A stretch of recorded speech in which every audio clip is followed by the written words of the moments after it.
¿Cómo andan, compañeros? Hoy les traigo unos nuevos tips, tanto para técnicos, colegas como clientes. Hoy domingo me tocó checar un equipo de emergencia Haier. Aclaro que nosotros los domingos trabajamos solamente en casos de emergencia, casos especiales, el cual estos servicios fuera de horario comercial tienen un costo adicional. Sin embargo, el servicio de hoy fue común y corriente porque era un diagnóstico, así que decidimos hacerle la visita para determinar qué problema tenía el equipo. Es un equipo Haier, como este que tenemos acá. El cliente viene a nosotros porque hemos mostrado tanto por esta vía como por el canal de YouTube varias reparaciones donde el historial técnico de este refrigerador es un problema de cableado en el marco de la puerta. Y por alguna razón, en más de un mes, la persona o el cliente no buscó otro servicio, esperó hasta lograr dar con nosotros. Una vez que hacemos la visita, grabé unos fragmentos porque no pensaba documentarlo, pero siempre grabamos algo para un soporte de garantía para al momento de algún inconveniente con el cliente, hay un expediente y hay cierta información documentada, ¿no? A veces un golpe en el equipo, una rayadura, falta un componente y eso está ahí sujeto en ese video, en esa documentación. Una vez que hacemos la inspección, vemos que al energizar la nevera, arranca el CEFAN, el ventilador del condensador, funciona todo, pero no funciona el compresor. Lo primero que verificamos fue los sensores de temperatura, que todos, desde la placa, desde el arnés, estuvieran allí presentes. Son sensores de 2 kiloohmios, estaríamos como a 35 grados Celsius y cada uno marcaba 1.8, 1.7 aproximadamente. Es normal por la alza de temperatura. Siempre el valor del sensor será a 25 grados Celsius. Si el fabricante dice que son 2K, serán 2K a 25 grados Celsius. Si el fabricante dice que son 5 kiloohmios, serán 5K a 25 grados Celsius. En la mayoría de los refrigeradores, puedo decir que el 95% de todos ellos son sensores NTC, que son diapositiva negativa. Mientras más baja sea la temperatura, entonces mayor será el valor resistivo. Una vez que hacemos la inspección de cableado, tanto de la interfaz al nodo de la puerta, del nodo de la puerta a la tarjeta electrónica, todo estaba perfecto, pero había un sulfato en la placa que no era el conector del arnés, pero sí había sulfato y eso en electrónica es un cortocircuito de comunicación. Entonces se sacó la interfaz, se limpió, se volvió a conectar y ahí arrancó el compresor perfectamente. Cuando arranca el compresor, vemos que el amperaje es muy bajo.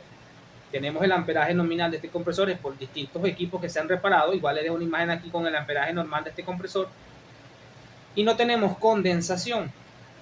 Dejamos trabajar para no apresurarnos unos 5 minutos y continúa un amperaje bajo por debajo de 1 amper. Un ruido del compresor muy silencioso, característico de que no está comprimiendo, de que no está haciendo esfuerzo mecánico y no hay condensación. Sí descendió un poco la temperatura, pero no algo considerable. Así que el diagnóstico en este caso se presume de que le falta refrigerante porque tiene fuga o porque hay una obstrucción parcial o permanente en el elemento de expansión. Y a diferencia de los compresores viejos, que cuando había un taponamiento se generaba un ruido excesivo y un aumento excesivo del amperaje. Con los compresores actuales eso no es tan así. A veces por un taponamiento total simplemente el amperaje decae y el compresor empieza como a patinar, digámoslo así, coloquialmente, y a veces no generan siquiera salto térmico, pero hay un taponamiento porque no hay condensación y no hay evaporación. Para poder concluir con el diagnóstico se necesita autorización del cliente para lo siguiente, y aquí es donde viene el tip principal para el técnico. El técnico siempre tiene que tener autoridad y saber explicar al cliente las situaciones para no generar confusión. Al ya especular, porque hasta no realizar el procedimiento que falta es especulativo de que les falta gas. Primero se hace una investigación de cuánto tiempo tiene el equipo. En los refrigeradores la obsolescencia programada para fugas está para 10 a 12 años y en equipos de menor calidad de 5 a 8 años. Efectivamente el equipo tiene 5 a 6 años según lo que lo indica el cliente.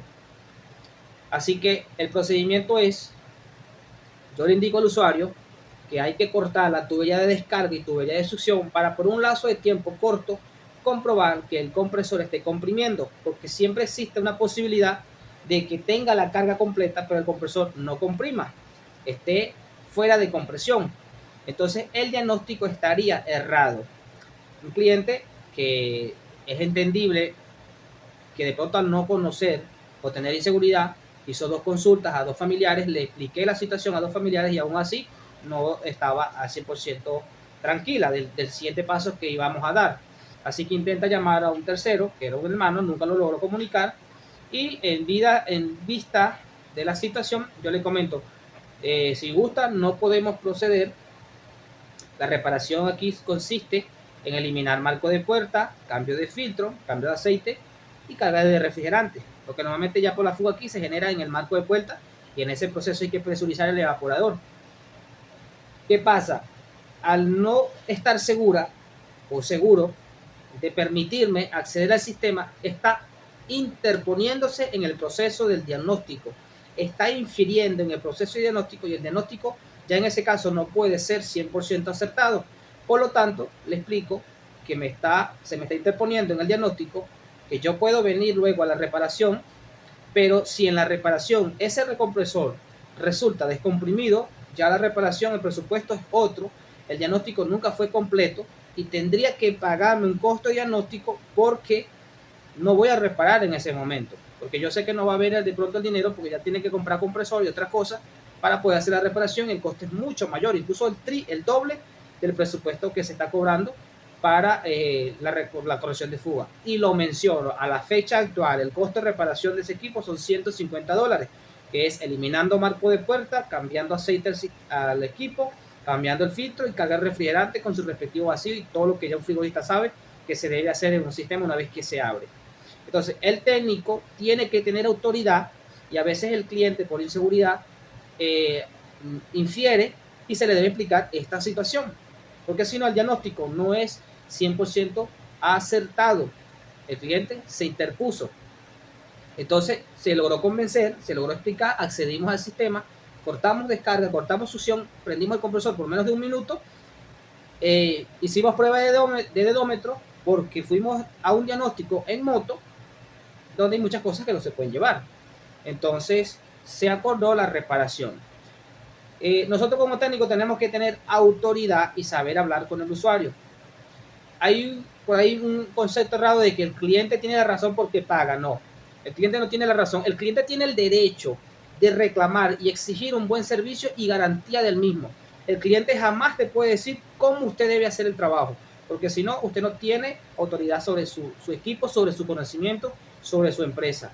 Esa es una recomendación que yo les hago y esta reflexión también que sirva para los usuarios que están viendo esto, que no pueden basarse de que porque yo estoy pagando se tiene que hacer el trabajo como yo digo. No, usted paga por un buen servicio y usted lamentablemente tiene que confiar en que el servicio se va a hacer de calidad y que si llegara a fallar, porque somos humanos y cosas que incluso fallan por defecto de fábrica, nosotros tenemos la obligación de responder con la garantía y en su proceso como un cliente no común y corriente. No es porque una garantía sucede, yo tengo que salir corriendo a la hora que sea a responder. No, tiene que entrar igualito. Se tiene una consideración de hacerlo lo más pronto posible, pero existe una cartera de clientes agendadas que usted como por garantía tiene que entrar dentro de esa agenda.